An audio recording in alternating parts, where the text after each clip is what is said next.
우리 같이 말씀 보도록 하겠습니다. 민수기 34장 1절에서 12절 말씀입니다. 민수기 34장 1절에서 12절 말씀 한 목소리로 합독하도록 하겠습니다. 민수기 34장 1절에서 12절까지 말씀입니다. 같이 읽겠습니다. 시작. 여호와께서 모세에게 말씀하여 이르시되 너는 이스라엘 자손에게 명령하여 그들에게 이르라. 너희가 가나안 땅에 들어가는 때에 그 땅은 너희의 기업이 되리니 곧 가나안 사방 지경이라. 너희 남쪽은 에돔 곁에 접근한 신 광야니 너희의 남쪽 경계는 동쪽으로 염의 끝에서 시작하여 돌아서 아그라빔 언덕 남쪽에 이르고 신을 지나 가데스바네아의 남쪽에 이르고 또 하사라다를 지나 아스몬에 이르고 아스몬에 돌아서 애굽 시내를 지나 바다까지 이르느니라. 서쪽 경계는 대해가 경계가 되리니 이는 너희의 서쪽 경계니라. 북쪽 경계는 이러하니 대해에서부터 호르산까지 그어라. 호르산에서 그어 하맛 어귀에 이르러 스닷에 이르고 그 경계가 또 시브론을 지나 하살 에난에 이르나니 이는 너희의 북쪽 경계니라. 너희의 동쪽 경계는 하살 에난에서 그어 스밤에 이르고 그 경계가 또 스밤에서 리블라로 내려가서 아인 동쪽에 이르고 또 내려가서 긴네렛 동쪽 해변에 이르고 그 경계가 또 요단으로 내려가서 염해에 이르나니 너희의 땅의 사방 경계가 이러하니라. 아멘. 자, 오늘은 민수기 34장 1절에서 12절 말씀을 통해서 더도 아니고 덜도 아닌 딱 말씀하신 것까지라는 제목으로 함께 말씀을 나누도록 하겠습니다. 자, 오늘 함께 나누는 이 민수기 34장에서 하나님께서 모세를 통해서 가나안 땅의 경계를 정하시는 것을 우리가 볼 수가 있습니다. 1절부터 12절까지는 각각 남쪽, 서쪽, 북쪽, 동쪽 순으로 가나안 땅의 경계에 대해서 기록을 하고 있으며 13절부터 15절까지는 요단강 동쪽에 자리 잡은 두 지파와 므낫세 반지파에 대해서 기록을 하고 있습니다. 그리고 16절부터 29절까지는 가나안 땅에 들어가서 땅을 분배받을 9지파와 므낫세 반지파에게 대하여 각 지파를 대표하는 지휘관들을 부르는 장면이 기록이 되어 있습니다. 그러므로 이들은 자신들이 받을 땅을 제비 뽑아서 하나님께서 명령하신 땅으로 들어가게 되죠. 그런데 참 놀라운 점은 특별히 1절부터 12절까지의 내용인 경계를 정하는 부분을 봤을 때 그 경계에 기록된 부분들이 상당히 구체적이라는 것입니다. 우리가 3절부터 12절까지 이 지명이 정확히 어디를 가리키고 있는지 성경만 봐서는 사실 머릿속에 쉽게 그려지지 않아서 그 거리와 면적이 가늠이 되지는 않습니다. 하지만 각각의 경계를 기록하는 것을 봤을 때 특징이 있는데 바로 어디서부터 어디까지이며 중간에 이러이러한 곳을 지나라는 형식이 사용되어 있다는 것을 우리는 말씀을 통해서 확인할 수 있습니다. 3절부터 5절까지 기록된 이 남쪽 경계는 신광야의 일부부터 시작해서 어디를 지나서 지중해까지 이르는 지역이다라고 기록이 되어 있고 6절에서는 서쪽 경계는 지중해 해안선이다라고 말하고 있습니다. 7절부터 9절까지는 이 북쪽 경계에 대해서 기록을 하고 있는데 지중해에서부터 어디를 지나서 하살레난까지가 된다라고 말씀하고 있으시며 10절부터 12절까지 기록된 이 동쪽 경계는 하살레난에서부터 어디까지 지나서 남쪽으로 내려와 사해까지라고 말씀하고 있으십니다. 자, 이러한 구체적인 언급이 더욱 놀라운 점은 아직 이스라엘이 가나안 땅에 들어가지도 않았고 정복 전쟁을 치르지도 않았다는 점에 있습니다. 이스라엘이 가나안에 들어가서 곳곳의 지역들을 하나둘씩 점령해가고 이제 어느 정도 그 점령이 마무리되는 시점에서 경계를 언급하신다면 인간적인 사고방식 속에서 이해할 수 있겠지만 이스라엘은 아직 이 가나안이라는 땅을 맛보지도 경험해보지도 않았습니다. 그나마 알고 있는 정보라고 한다면 38년 전에 가데스바네아에서 정탐꾼들을 보낸 후에 정탐꾼들에게 들었던 그 내용밖에는 없었다는 것이죠. 그럼에도 불구하고 하나님께서 모세를 향해 이 기업으로 얻을 땅에 대해서 구체적으로 말씀하신 이유가 무엇입니까? 이는 아브라함과 하나님의 언약이 있었기 때문이죠. 창세기 12장 5절 이하에서 아브라함이 아브람일 때 자신의 아내 사레와 조카 롯과 자신의 사람들과 함께 이 하란에서 가나안 땅으로 들어온 것을 기록하고 있습니다. 이때 하나님께서 이 땅을 아브라함에게 주실 것이라고 7절에 말씀하셨습니다. 창세기 15장에서 하나님께서 아브라함에게 언약을 세우시는 것이 기록이 되어 있는 것을 우리가 볼 수가 있습니다. 하늘의 별들을 보여주시며 자손에 대한 약속을 하셨고, 18절 이후를 보면은 다시 한번 땅에 대한 약속을 하시는 것을 우리가 볼 수가 있죠. 그리고 창세기 17장에서 아브라함에게 할 일을 행하시며 아브라함으로 그 이름을 고치셨을 때 후손에 대한 언약을 하시며 동시에 아브라함의 후손에게도 영원한 하나님이 되리라 라고 말씀하십니다. 그리고 8절에 이렇게 말씀을 하시는데요, 창세기 17장 8절 말씀 한 목소리로 같이 읽어보도록 하겠습니다. 시작. 내가 너와 내 후손에게 내가 거류하는 이 땅 곧 가나안 온 땅을 주어 영원한 기업이 되게 하고 나는 그들의 하나님이 되리라. 아멘. 자, 하나님은 아브라함을 통해서 가나안 온 땅을 이스라엘에게 줄 것을 약속하셨습니다. 이렇게 세운 언약은 400여 년이나 지금 오늘 본문의 시점에서 여전히 확실하게 존재했고 구체적으로 실현되며 성취될 것임을 확증하셨습니다. 이 말씀을 통해서 우리는 무엇을 깨달을 수 있습니까? 하나님은 반드시 그 약속과 계획을 이행하시는 분이심을 우리는 깨달을 수 있습니다.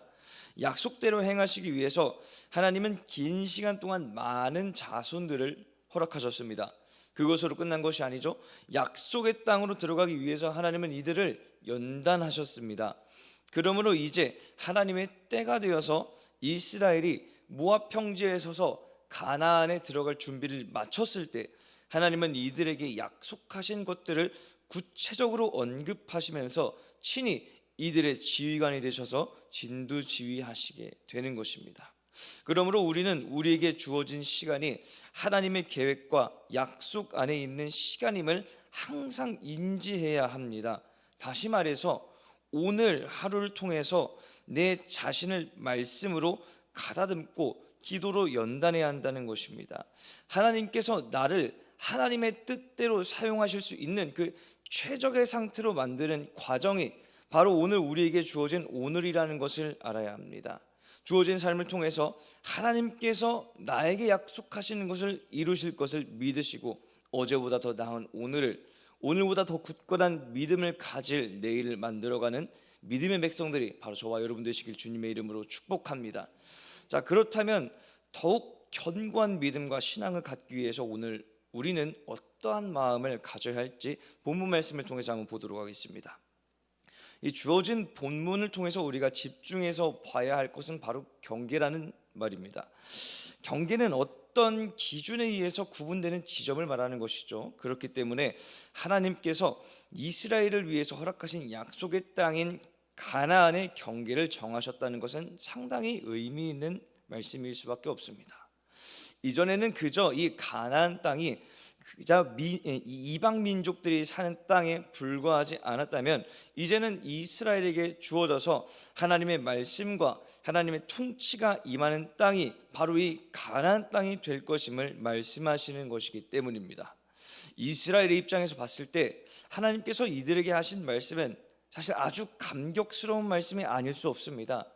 떠돌아다니던 자신들에게 거주할 수 있는 땅을 허락하시고 그곳에서 하나님께 경배하고 예배할 수 있게 하셨으니 얼마나 그것이 큰 은혜일 수밖에 없겠습니까? 여기저기 돌아다니는 데 쓰이던 그런 시간과 힘을 이제는 가나안 땅을 정복하고 그 땅에 거주하면서 하나님을 찬양하는 데 더 사용할 수 있게 되었다는 것이죠. 그런데 이 이스라엘에게 허락된 가나안 모든 땅이 과연 하나님의 은혜를 찬양하고 영광 돌릴 수 있을 만한 좋은 땅이었을까요? 이들에게 허락된 가나안 땅이 어떤 땅인지를 한번 알아보도록 하겠습니다. 자, 먼저 그 면적을 봤을 때 성경에 기록된 내용을 토대로 가나안 본토의 길이를 재면은 남북으로 약 240km, 그다음에 동서로 약 80km 정도 된다고 합니다. 그러니까 형태는 좌우보다는 위아래로 긴 형태가 되겠죠. 전체 면적을 계산해서 보면은 대략 15,000제곱킬로미터에서 한 22,000제곱킬로미터 정도로 계산을 하고 있습니다. 이를 우리나라 땅으로 비교하자면 남한 국토 면적이 약 10만 제곱킬로미터 정도라고 하니까 남한의 5분의 1 정도가 가나안 땅임을 알 수가 있습니다. 더 알기 쉽게 비유하자면 전라남북도와 광주광역시를 포함한 면적이 약 2만에서 한 2만 1,000제곱킬로미터 정도 된다고 하니까 전라도 전체를 합한 정도가 가나안 땅 크기 정도 된다라고 우리가 생각을 하시면은 아마 이해하시기 편하실 것입니다. 여기서 중요한 것은 전체 면적이 아니죠. 이 중에서 사람이 살기 좋은 땅은 어느 정도인지를 알아야 합니다. 일반적으로 사람들이 살기 좋은 땅이라고 한다면 산지보다는 평지일 것이며 척박한 땅보다는 비옥한 땅이 될 것입니다. 이를 가나안 땅에 비교해 봤을 때 가나안 땅에 가장 많은 비중을 차지하고 있는 것은 광야, 즉 사막 지역입니다. 대략 45% 정도의 비율을 차지하고 있다고 하는데요. 산지의 비율은 약 16% 정도 되고 내륙의 평원과 골짜기는 약 25% 정도, 그리고 지중해를 따라서 길게 뻗은 해안 평야는 약 5% 정도 된다고 합니다. 여기에서 경작할 수 있는 땅, 그리고 안정적으로 거주할 수 있는 땅의 비율을 본다면 많이 잡아도 20% 남짓된다고 하는데요. 그 외에 대략 80%의 땅은 거주지를 짓고 식량을 얻기 위해서 땅을 개간을 해야 하거나 농사 외에 다른 방식으로 살아가는 등 막상 그곳에 들어가서도 해결 방법을 찾아야 하는 땅들이 대다수였다는 것입니다. 여러분, 이 가나안 땅에 대한 자료를 봤을 때 어떻습니까? 사실 불평이 나올 수밖에 없는 땅들이 만족할 수 있는 땅보다 훨씬 더 비율적으로 크다는 것을 우리가 알 수 있습니다. 이렇게 생각할 수가 있죠. 약속의 땅을 주실 거면 모두가 다 잘 살 수 있는 땅을 주시든가 편하게 살 수 있는 땅을 주시든가 해야지, 고생해서 들어가 가지고 그곳에서 정착해 살아가기 위해 다시 고생을 해야 하는 땅을 하나님께서는 약속의 땅으로 주신 것입니다.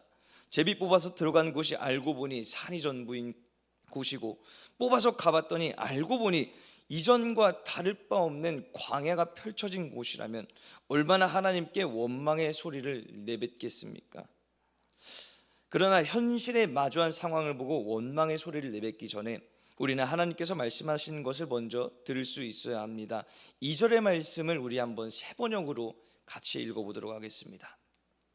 오늘 본문 2절의 말씀을 세 번역으로 같이 읽겠습니다. 시작. 이스라엘 자손에게 명하여라. 그들에게 다음과 같이 말하여라. 너희는 이제 곧 가나안 땅에 들어가게 된다. 이 땅은 너희가 유산으로 받을 땅인데 다음과 같이 사방 경계를 정한 가나안 땅 전체를 일컫는다. 아멘. 자, 여기서 우리가 주목해야 할 것은 가나안 땅을 하나님께서 뭐라고 말씀하시는지를 봐야 합니다. 하나님께서는 가나안 땅을 너희가 유산으로 받을 땅이라고 말씀하십니다. 여러분, 유산이라는 것이 무엇입니까? 자식이 노력으로 받는 것이 유산입니까? 그렇지 않죠. 유산이라는 것은 부모에게서 오는 것입니다. 부모가 일평생 일궈낸 것이지만 자식이기 때문에, 그리고 자식이라는 이유로 받을 수 있는 것이죠. 아무런 노력을 하지 않아도 거저받는 선물과도 같은 것이 바로 이 유산이라고 우리는 이해할 수 있습니다. 하나님께서 이스라엘에게 약속한 가나안 땅이 바로 그런 것입니다. 이스라엘은 하나님께서 선택하신 백성이고 하나님께서 다스리는 백성이기 때문에 가나안 땅을 기업으로, 유산으로 받을 수 있게 되는 것입니다. 그렇기 때문에 가나안 땅을 분배받을 때 산이 많은 땅을 분배받았다고 하더라도, 또는 광야 지역을 받았다고 하더라도 다른 지파는 비옥한 땅을 받았다고 불평하고 시기하는 것이 아니라 그저 우리가 이 가나안 땅에 들어와서 이 땅을 받은 것에 대하여서 감사할 줄 알아야 한다는 것입니다. 그러므로 더욱 견고한 믿음과 신앙을 갖기 위한 첫 번째 방법, 다른 사람들이 가진 것과 비교하거나 세상의 잣대에 비추어 상황을 보지 않고 하나님께서 은혜를 부어주셨음에 감사할 줄 아는 마음을 가져야 하는 것입니다. 남의 힘으로 가질 수 없는 것을 하나님께서 주신 것이 바로 은혜이죠. 주어진 삶 가운데 은혜 아닌 것이 하나도 없음을 고백하는 그리스도인들은 지금 자신의 모습이 그저 스스로의 힘으로 만들어낸 것이 아님을 깨달아야 합니다. 하나님께서 능력을 주셨고 하나님께서 예비하셨으며 하나님께서 인도하셨기 때문에 지금의 그리스도인, 즉 지금의 우리가 존재하는 것입니다. 이것을 기억하시고 내가 한 것은 아무것도 없음을 고백하는 마음, 바로 겸손한 마음을 항상 갖고 모든 것에 하나님께서 은혜를 부어주셨기에 내가 감사함으로 나아갑니다 고백할 수 있는 저와 여러분 되시길 주님의 이름으로 축복합니다. 자, 하나님께서 또한 가나안 땅의 경계를 정해주신 것에는 다른 의미도 있습니다.